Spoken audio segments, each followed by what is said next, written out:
विजयालक्ष्मी. हा, तुझं नाव? ईश्वरी. हा हा, तुझं नाव सांग. संजना शंकर पाटील. हा. किशोरी देवेंद्र जमादार. हा. श्रावणी. हा. श्रावणी. हा. प्रतीक्षा. हा. सृष्टी. सौंदर्या. भाग्यश्री. अक्षता. संस्कृती. अंकिता. शर्वरी. श्रावणी प्रकाश धनशेट्टी. पूर्वी देवेंद्र. तुम्ही काय आहे रे मुलीनो? आंतरराष्ट्रीय साक्षी आणि हे राहिली की पूजा. या इकडं सांग, तुझं नाव सांग. पूजा. पूजा शरणाप्पा डब्बे. हा. साक्षी गौरी. हा.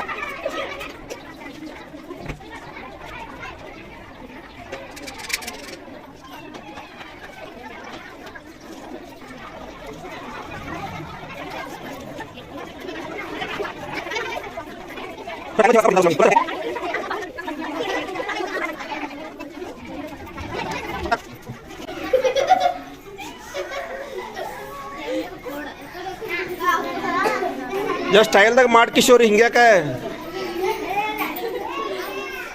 ಎಷ್ಟು ಫಾಸ್ಟ್ ಮಾಡ್ತಿದ್ದಿ ಡಬ್ಬೆ. ಸ್ಟಾರ್ಟ್.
एक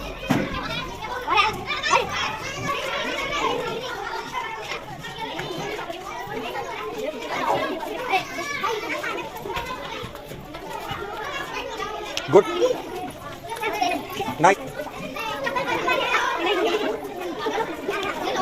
हेलो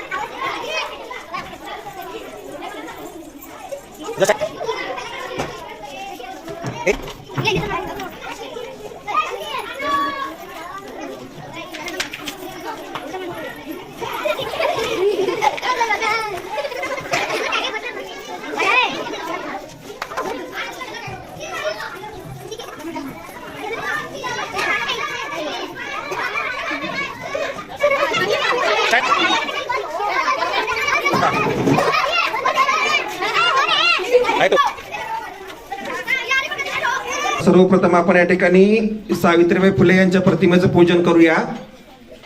हा. आज या ठिकाणी क्रांतिज्योती सावित्रीबाई फुले यांच्या प्रतिमेचं पूजन. प्रगत असलेल्या संस्कृतीमध्ये जर महिलांना एवढा मोठा सन्मान असेल तर आज त्या तुलनेने सन्मान कमी झालेला दिसतोय का काय? असा प्रश्न आपल्या पुढे राहतोय. समाज माध्यमातल्या तुम्ही जर बातम्या बघत असाल, टीव्हीवरच्या, सोशल मीडियावरच्या, की काही बातम्या ऐकताना, वाचताना, पाहताना मन दुःख होतं, मनाला दुःख होतात. संवेदना खरंच समाजातल्या आपल्या माता भगिनीबद्दल हरवल्यात का काय असं वाटतं. परवाच्या गेल्या आठवड्यातली स्वारगेटची घटना राहू द्या, किंवा मणिपूर मधल्या राज्यातल्या गेल्या काही वर्षापासूनचा जो वांशिक संघर्षामधला स्त्रियांवर होणारे अत्याचार राहू द्यात, किंवा तालिबानी प्रदेशामध्ये, अफगाणिस्तानमध्ये, किंवा तालिबानी जिथं वृत्ती आहे अशा ठिकाणी आमच्या महिलांना आजही, आजच्या एवढ्या विज्ञानाच्या प्रगत युगात आहोत आपण, तरीही महिलांबद्दल एवढं हेळसांडाची भावना किंवा दुर्दैवाची भावना का बरं दिसते. मग आपण खरंच एका अर्थानं पुढे जात असताना मानवी मूल्यांचा रास इथं दिसतोय का काय असं प्रश्नचिन्ह उभा राहतो. बाळांनो, आज महिला दिन साजरा करताना आपण घरातल्या ज्या महिला आहेत त्यांना शुभेच्छा. आपण घरातली कामं तुम्ही करता, जास्त काम घरातलं कोण करतंय? वडील. आई शेतामधलं पण काम करते आणि आई घरातलं पण काम करते. मग इथं समानता आहे का रे? त्याच्यामुळेच आजचा दिवस आपण साजरा करतो. आंतरराष्ट्रीय महिला दिवस आहे. आंतरराष्ट्रीय पुरुष दिवस साजरा करण्यात येत नाही. आंतरराष्ट्रीय महिला दिवस साजरा करतो. पुरुष दिवस जरी साजरा केला जात असला तरी पण त्याचं एवढं महत्व आपल्या समाजात पटवून देण्याची गरज नाही, कारण आपला समाज जो आहे पुरुष प्रधान आहे. सर्व कामं ही घरातली, विशेष करून घरातली कामं कोण करते? महिला. आता घरात बघा, झाडाचं काम आई कोणाला सांगते? समजा घरात बहीण आणि भाऊ दोघं पण आहेत, झाडाचं काम कोण सांगते तुम्हाला? आई सांगते. आई भावाला सांगत नाही अगोदर, आई कोणाला सांगते? बहिणीला सांगते. म्हणजे आईचं पण चुकतंय का नाही? कारण आई पण एक स्त्री आहे आणि घरातलं काम ती कोणाला सांगते? स्त्रीला सांगते.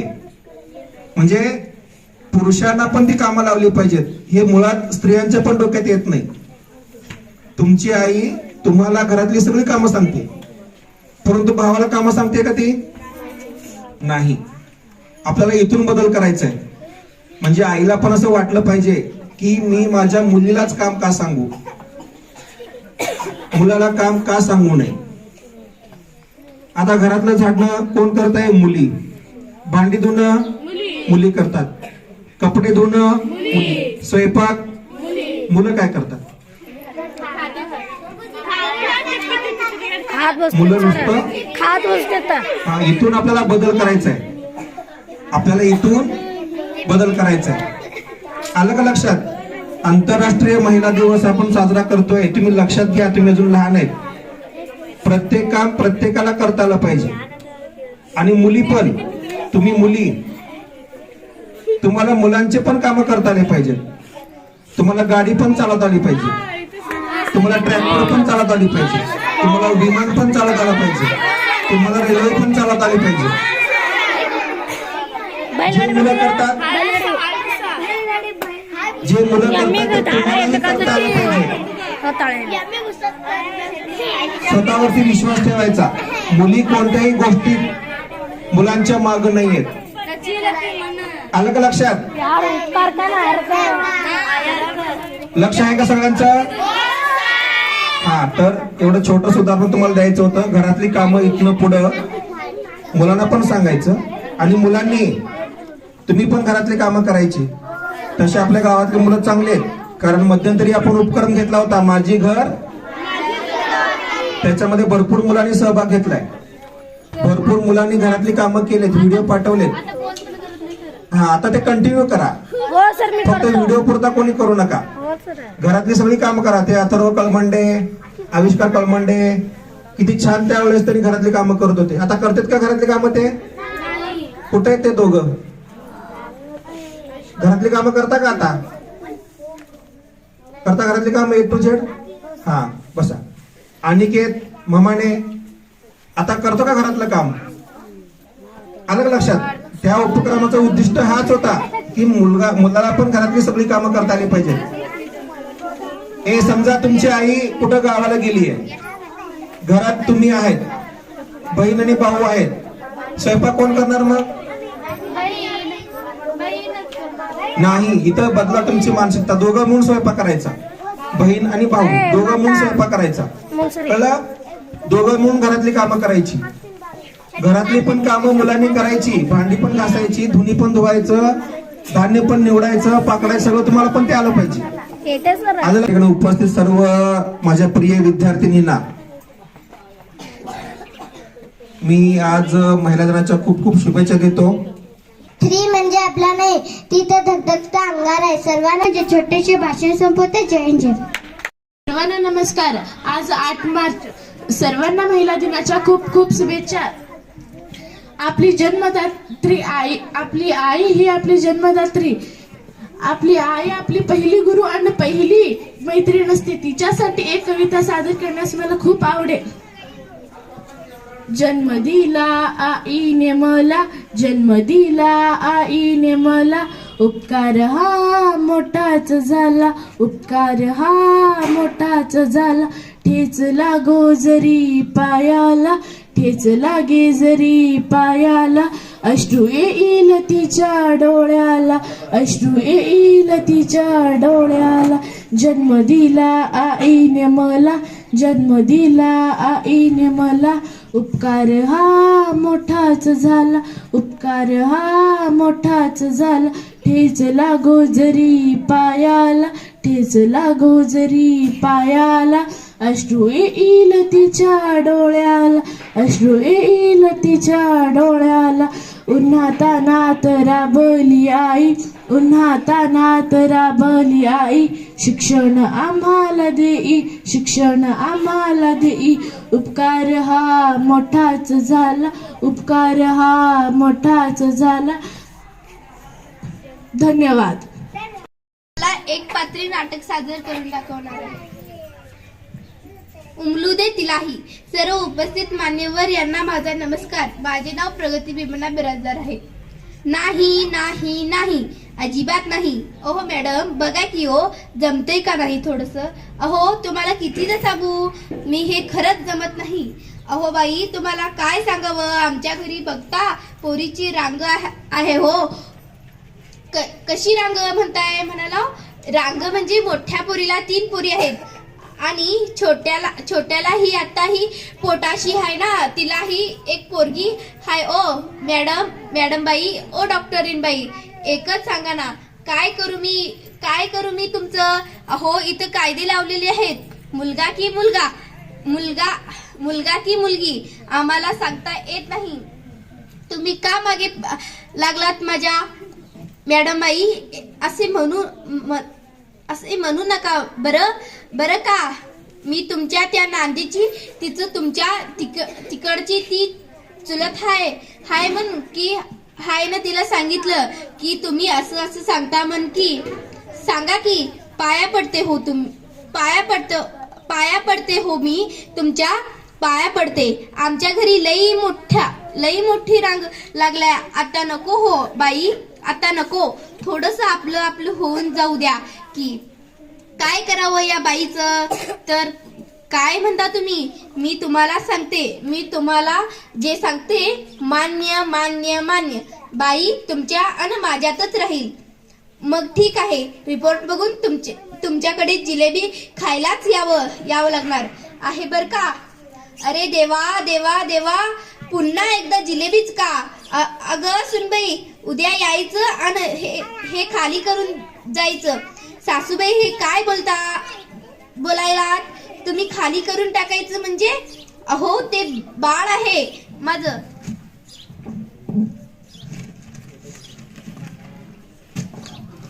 त्याला इथं पोटात वाढवलंय 4-5 महिने झालेत आणि खाली खाली कसं करून टाकू मी? कसं बोलता तुम्ही? अहो आपण पूजा करताना देवाची पूजा करतो आणि येथे बाळ नको, मुलगी नको. नाही सुनबाई, मी ऐकणार नाही.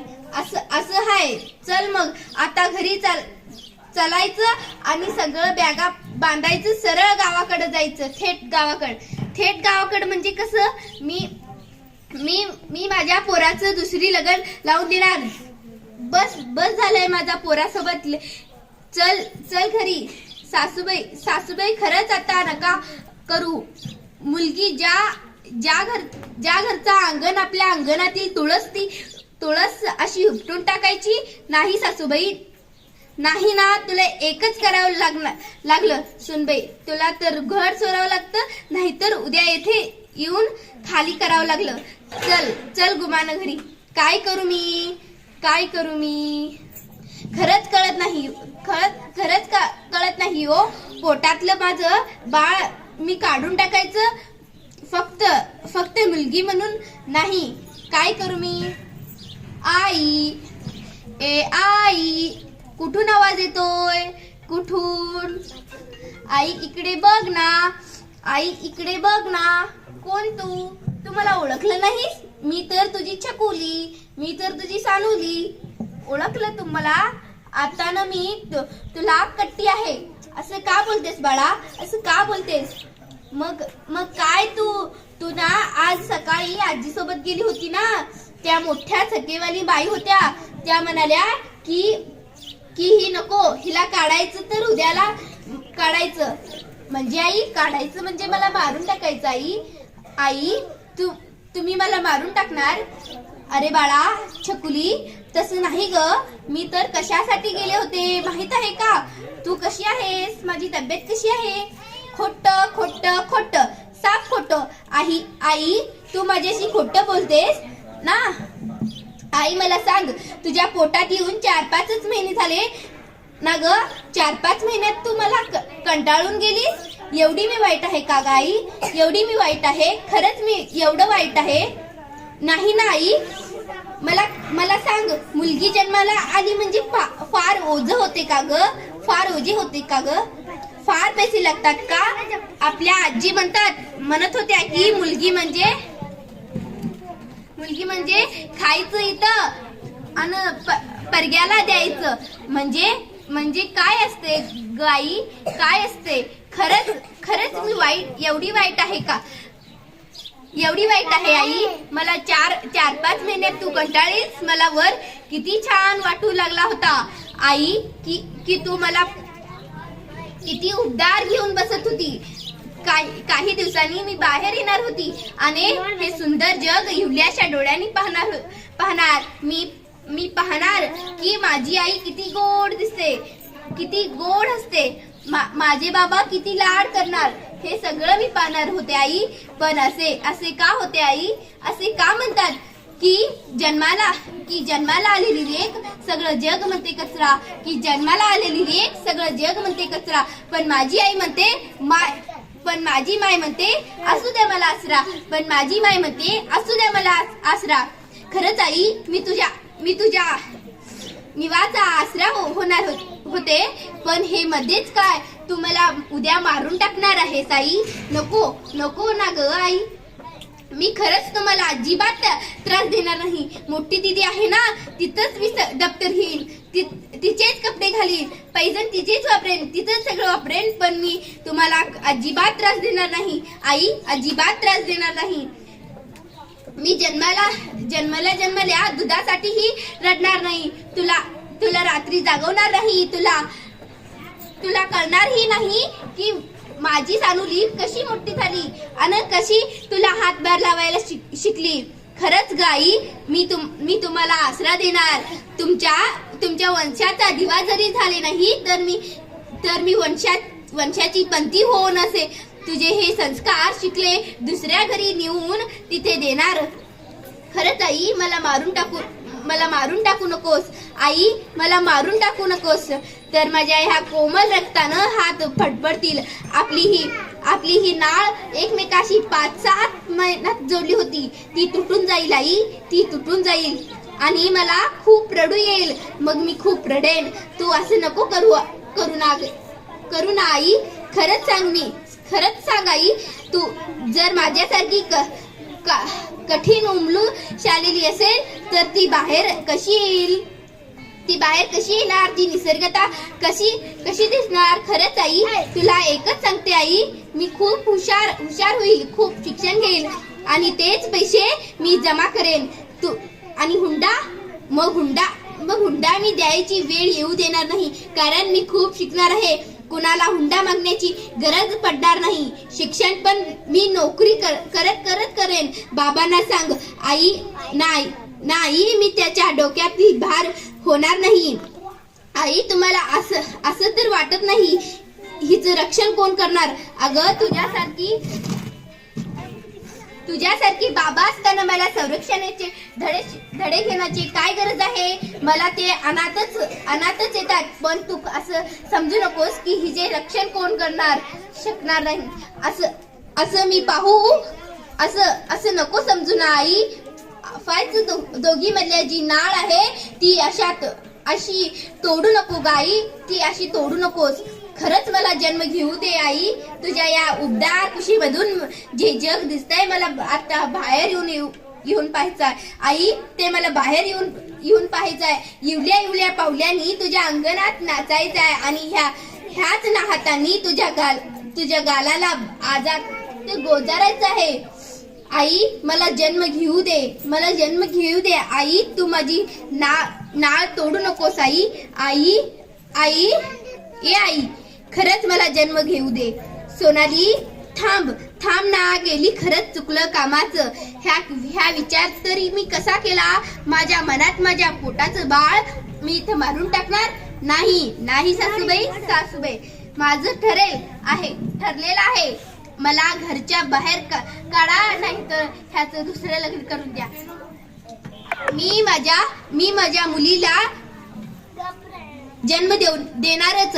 अहो, आपल्याला लक्ष्मी पाहिजे असेल तर पैसा पाहिजे असेल तर लक्ष्मीच्या पूजा करतो.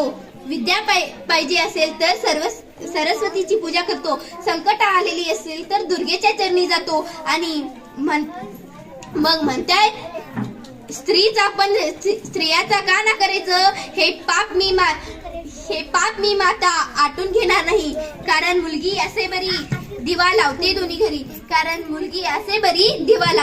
घरी. जल्लोष करूया स्त्री जन्माचा, कारण उत्सव आहे स्त्री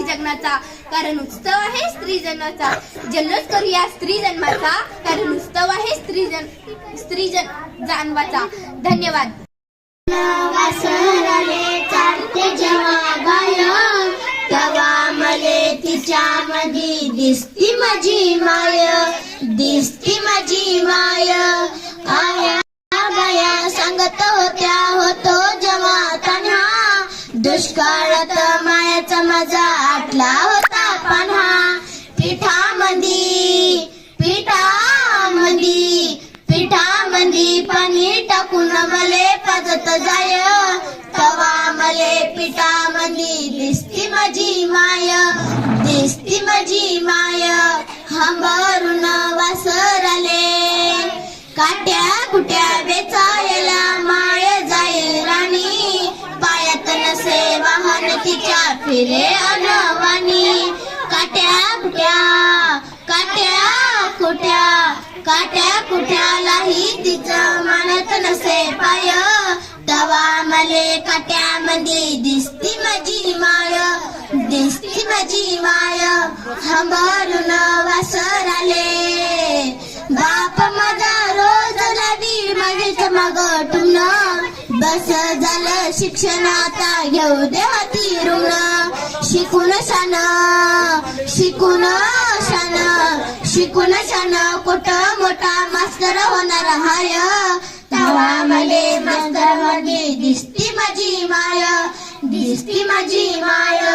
दारून वासराले दारू पिऊन माय मारी जवा माझ बाप. थर कापे अन लागे तिले धाप.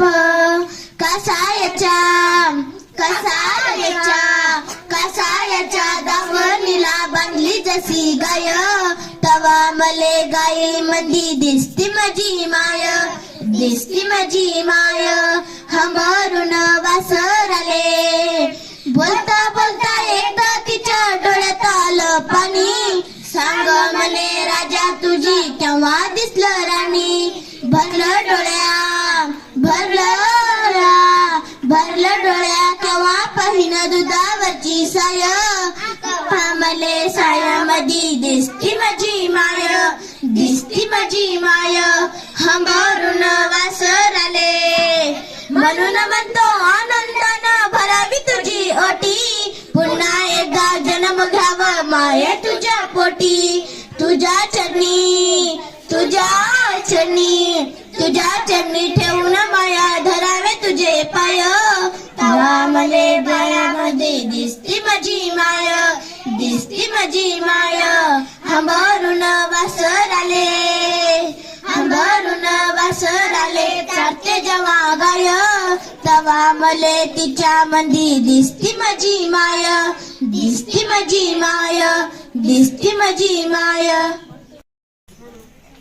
आई म्हणजे वात्सल्य. त्याच्या खूप खूप शुभेच्छा. महिला दिन का साजरा केला जातो रे?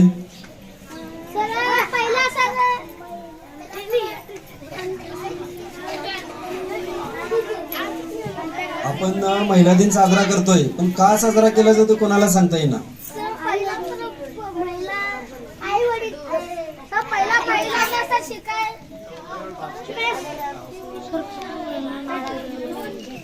त्याच्या पाठीमाग 8 मार्चच का निवडला असेल, इतर दिवस का नसतील?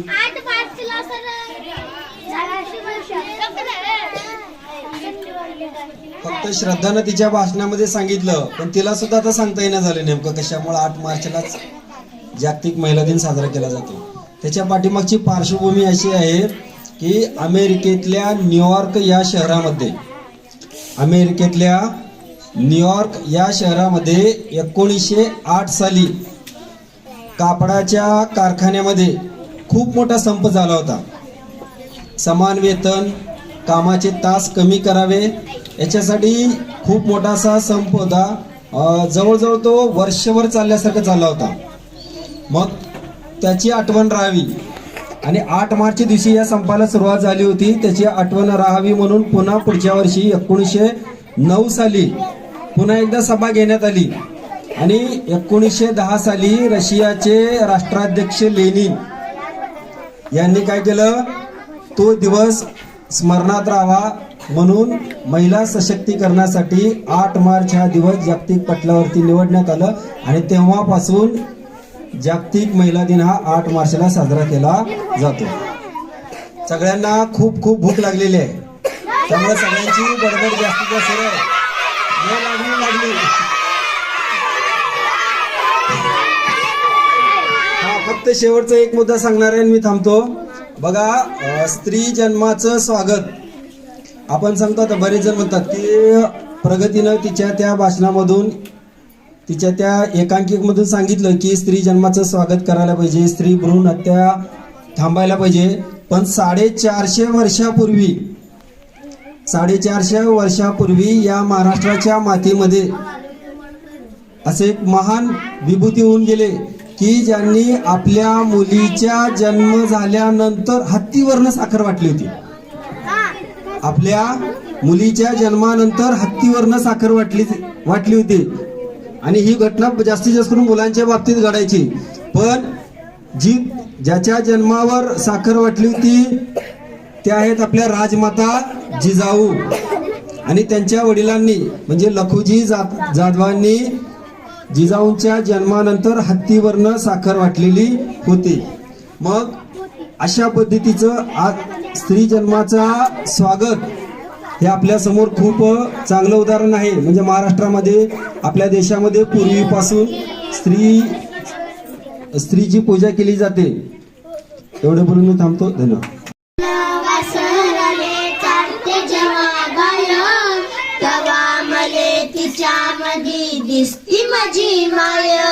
दिसती माझी माय आया बाया सांगत होत्या होतो जेव्हा तन्हा दुष्काळात मायाचा माझा आटला होता पान्हा पिठामंदी